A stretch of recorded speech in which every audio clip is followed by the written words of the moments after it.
Hi everyone, it's Debbie Mirza, the author of The Covert Passive Aggressive Narcissist.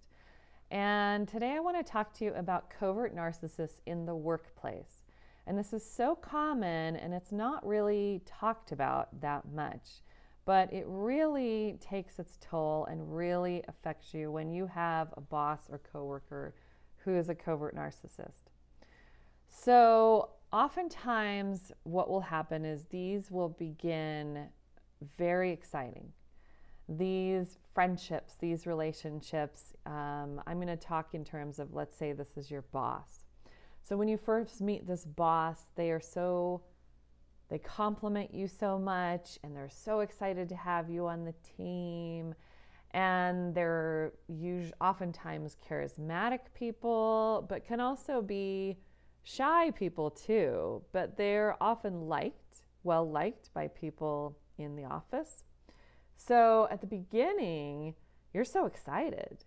And oftentimes they promise you great benefits and pay, and this is what it's like to work here, and I'm so excited to work with you. So at the beginning, it's so exciting. You found this amazing job, you got hired, your boss is so nice, seems like such a nice environment. So there's trust built really immediately. And at the very beginning, they're very nice to you and they tell you how great your work is. And then just like a dating relationship, the devaluing begins maybe 6 months to a year, but don't hold on to that because that can be different. That's just kind of a trend I've noticed. So the devaluing starts, but you don't really notice. And it can look like, I'm really concerned. You seem really tired. I know stuff's going on with you, at home, and, you just let me know what I can do to help. But their actions never match their words. They never actually help, but they'll put the words out there. And then they'll do things that are devaluing. There was one woman I talked to who her boss gave her an inappropriate gift in front of everybody. And she was really affected by this. So she would tell him, that was really hurtful and inappropriate. And his response would be very innocent, acting very innocent. Oh my gosh, I'm so sorry. I didn't realize that. This is a really popular book. I've heard people just love it and I thought you'd like it. And I'm so sorry. I would have never, given you this if I would have known. And so you're like, okay, it's okay. That sounds like an innocent mistake. But it's a lot of these little things. The other thing that's real common is they will take credit for your work. Some of these people can be so calculated that they can hide your keys or do some kind of gaslighting thing to make you think you're going crazy. A lot of people can wonder if something is wrong with their brain, if they're forgetting things because of different gaslighting things bosses will do. And again, the love bombing stage is so powerful because that's what sets you up to make excuses for these things that start coming up.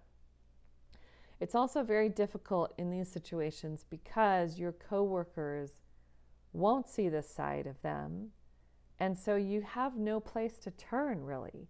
You feel like if you bring it up to people, this happened with Tom or whatever, and I don't know, the response of the coworker is often, oh my gosh, no, I'm sure there's an instant reason. Tom's so nice. I love working with him. He's fantastic. You have the best boss in the world. What are you thinking? So again, like all relationships with narcissists, you end up feeling like there's something wrong with you, that you're reading into something, that you're being too dramatic or too sensitive, so you pull back, and it slowly chips away over the years at your chips away at your self-esteem and your self-worth, and can cause a lot of health problems because it's very stressful.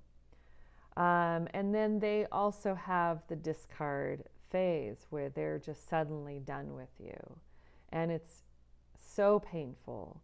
and so confusing. So these are some things of how it looks to work with a covert narcissist.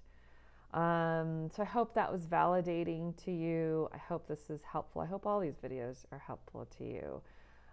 Know that if you have some sense, you're probably right because you're smart. And make sure you get support. Maybe look for a meetup group, a support group in your area to help talk to other people that are dealing with this too. That's very helpful. So take good care of yourself, and I will talk to you again soon.